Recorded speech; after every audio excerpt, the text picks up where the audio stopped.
Salam Bangka Pos dan salam desa membangun. Halo Bangka Pos people, ketemu lagi di Bangka Pos Membangun Desa. Sebelum itu, ada baiknya untuk klik tombol subscribe di channel YouTube Bangka Pos ya, biar tahu lebih informasi terupdate seputar Bangka Belitung. Pada edisi program Bangka Pos Desa Membangun kali ini, yang bekerjasama dengan DPC Abdesi Kabupaten Bangka Barat akan mengajak kamu semua mengunjungi salah satu desa yang berada di Kecamatan Jebus, Kabupaten Bangka Barat, lebih tepatnya di Desa Sinar Manik.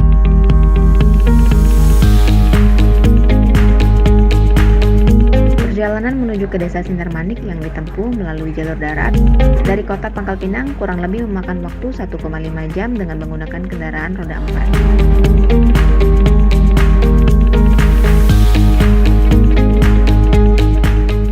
Di Desa Sinar Manik, tim Bangka Pos akan mengajak pemirsa berinteraksi dengan kepala desa.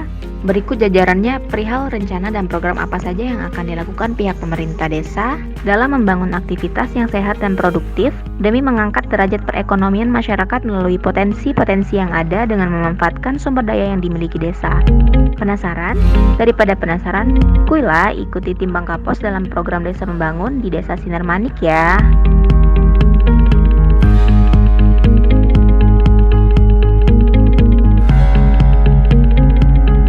Assalamualaikum warahmatullahi wabarakatuh. Selamat datang di Desa Sinar Manik, Kecamatan Jebus, Kabupaten Bangka Barat untuk seluruh pemirsa Bangka Pos. Perkenalkan saya Sudri Mandarani selaku Kepala Desa Sinar Manik, Kecamatan Jebus, Kabupaten Bangka Barat, Provinsi Bangka Belitung. Secara administratif, Desa Sinar Manik terdiri dari 2 dusun dan 7 rukun tetangga, serta merupakan bagian dari wilayah kepemerintahan Kecamatan Jebus, Kabupaten Bangka Barat, Provinsi Bangka Belitung. Desa Sinar Manik memiliki batas wilayah diantaranya sebelah barat Desa Ketap, sebelah timur Desa Puput, sebelah utara Desa Puput dan Desa Air Gantang, sebelah selatan Desa Air Kuang dan Desa Ranggi Asam. Desa Sinar Manik juga memiliki beberapa dusun sebagai bagian wilayah dalam desa yang merupakan lingkungan kerja pelaksanaan pemerintahan desa, diantaranya Dusun Kampung Baru Barat, Dusun Kampung Baru Timur. Secara umum, tipologi Desa Sinar Manik terdiri dari peternakan, pertambangan, kerajinan, dan industri rumah tangga, jasa, dan perdagangan. Untuk itu, Desa Sinar Manik sangat konsentrasi dalam menciptakan potensi dengan memanfaatkan sumber daya alam yang dimiliki desa. Pemerintah desa pada tahun ini tentu saja akan tetap konsentrasi mencegah penyebaran COVID-19.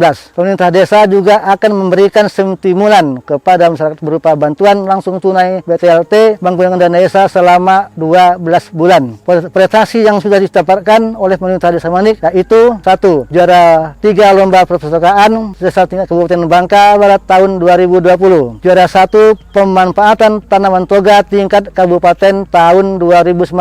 3. Juara 2 sepak bola kategori umur 15 umum se-Kabupaten Bangka Barat, serta prestasi umum tingkat aktivitas pemerintahan desa. Harapan saya selaku kepala desa kepada masyarakat adalah mari kita saling menguatkan komunikasi, komitmen, konsentrasi, serta saling bekerja sama dalam membangun desa. Dan harapan saya kepada pemerintah kabupaten maupun provinsi adalah mari bersama-sama aktif dan terlibat dalam percepatan pembangunan desa menuju desa yang maju, mandiri, sejahtera, dan demokratis. Semoga Desa Sinar Manik menjadi salah satu desa yang dapat dipergunakan dengan potensi-potensi yang ada untuk ikut membantu pembangunan SDM dan maupun SDA, serta kemajuan Kabupaten Bangka Barat dan Provinsi Bangka Belitung. Demikianlah sayang pandang yang dapat saya sampaikan dan sedikit gambaran dari Desa Sinar Manik, Kecamatan Jebus, Kabupaten Bangka Barat. Saya, Kepala Desa beserta seluruh staf pemerintahan desa dan masyarakat Desa Sinar Manik mengucapkan terima kasih atas perhatiannya. Akhir kata, terima kasih. Wassalamualaikum warahmatullahi wabarakatuh. Dan salam Desa Membangun.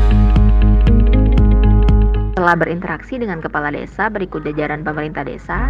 Tim Bangka Pos berkesempatan melihat langsung aktivitas dari badan usaha milik desa, BUMDes Desa Sinar Manik yang beroperasi sejak tahun 2018. Sudah memiliki beberapa unit usaha yang berjalan seperti unit usaha air minum isi ulang, pangkalan gas LPG, dan BUMDes Smart.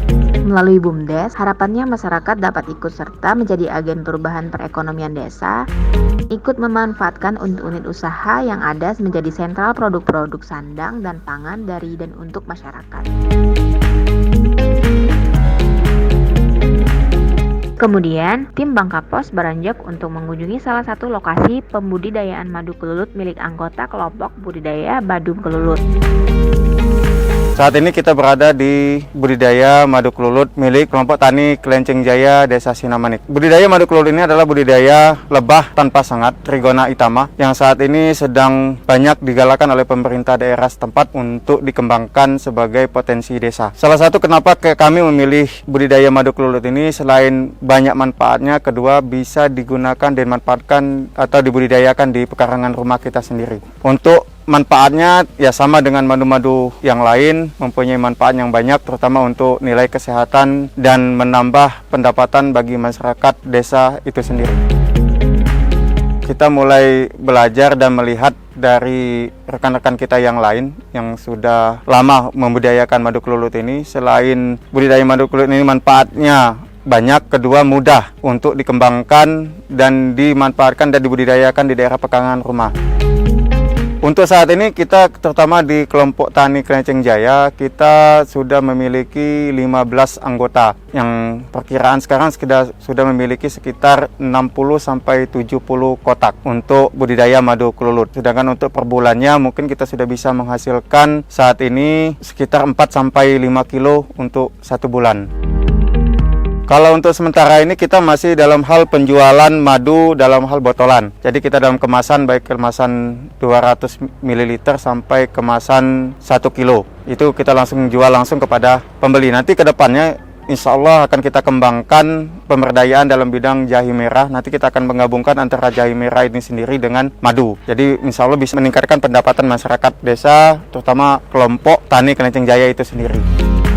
Oleh pemerintah desa, madu kelulut dipandang memiliki potensi besar sebagai ciri khas dan salah satu sumber identitas perekonomian masyarakat selain pertanian dan perkebunan. Madu kelulut hasil dari budidaya tersebut, selain dijual versi aslinya, nanti akan coba dikembangkan menjadi berbagai macam produk dengan menggandeng dinas terkait, kelompok-kelompok pemuda, dan PKK desa. Sehingga diharapkan melalui keberhasilan budidaya ini, pelan-pelan masyarakat dapat mengikuti jejak untuk membudidayakan hal serupa dan menciptakan kreasi-kreasi produk dari madu kelulut.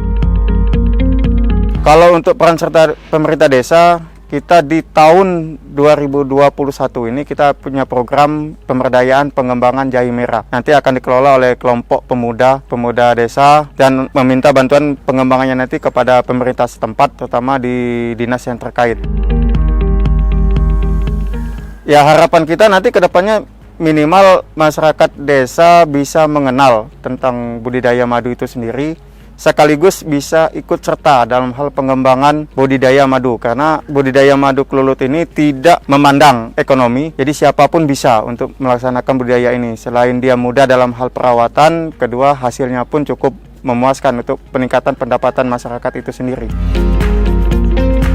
Kedepannya nanti akan dikelola oleh BUMDes, terutama nanti setelah kita jalannya pemberdayaan masalah pengembangan jahe merah, nanti kita akan semuanya akan diserahkan nanti pengelolaan, terutama di bagian penjualan, diutamakan minta untuk BUMDes yang mengelola itu sendiri. Nanti kita kembangkan di BUMDesMat nanti untuk ininya. Jadi kita akan buat program khusus untuk unit usaha sendiri nanti untuk pengembangan penjualan madu kelulut itu sendiri. Desa Sinarmanik juga memiliki fasilitas-fasilitas penunjang seperti perpustakaan desa dan sarana olahraga seperti lapangan sepak bola, futsal, dan lapangan bola voli yang rutin dimanfaatkan masyarakat dengan berbagai kegiatan-kegiatan berolahraga dan edukasi anak-anak usia dini. Dalam hal pengembangan budidaya madu kelulut, terutama kita menggunakan untuk daerah pemanfaatan pekarangan rumah kita sendiri, kita harus memperhatikan beberapa hal. Yang sangat kita perhatikan itu adalah pakan untuk madu kelulut itu sendiri. Jadi kita di sini selain kita akan menciptakan halaman yang indah, kita juga bisa mendapatkan manfaat dari madu itu sendiri, baik dari manfaat madunya maupun dari segi ekonominya. Jadi di sini kita akan melihat beberapa hal yang harus kita perhatikan. Itu adalah madu kelulut di sini. Ini adalah kotak madu kelulut. Ini sudah berusia lebih kurang 3 bulan. Jadi ini usia 3 bulan. Jadi sudah bisa kita panen. Tapi hasilnya kita lebih kurang sekitar 100-200 mili untuk hal ini. Itu bisa kita panen dalam waktu per 15 hari atau per setengah bulan. Jadi 2 bulan itu kita bisa menghasilkan 2 kali panen. 2 kali panen perkiraan sekitar 250 sampai 300 ml setiap panennya. Jadi ini yang harus kita perhatikan. Nah inilah madu kelulut kita, dan ini adalah sarang-sarangnya. mana yang sudah tertutup itu adalah sudah ada isinya, sudah ada madunya di situ. Nah, itulah yang kita sedot untuk kita manfaatkan, baik kita manfaatkan untuk diri kita sendiri maupun bisa kita produksi untuk dijual untuk nilai ekonominya. Nah, jadi untuk ini dalam kesempatan ini kita akan mencoba bagaimana caranya mengambil madu kelulut itu sendiri, baik kita minum langsung maupun nanti ya konteks cara produksinya itu kita sedot pakai mesin. Jadi ini kita buka dulu ini sini. Kita buka ini adalah ada tempat-tempat penyimpanan madu itu sendiri. Ini tempatnya. Nah, ini madunya.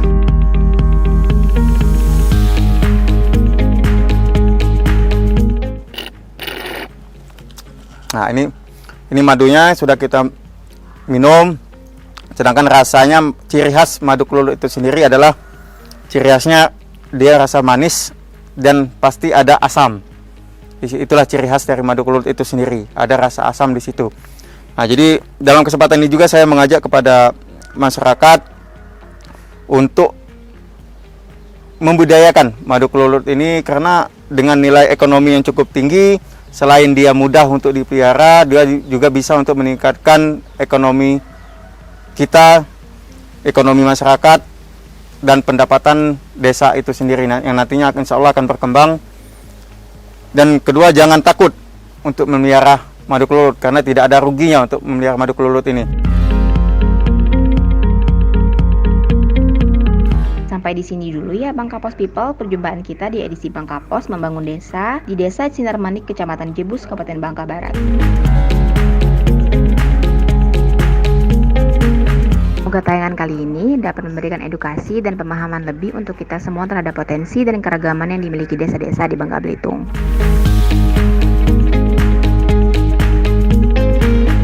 Sampai ketemu lagi di desa-desa berikutnya dengan keseruan-keseruan dan hal-hal unik juga otentik lainnya ya. Maju terus desa-desa di Bangka Belitung. Salam Bangka Pos dan salam desa membangun.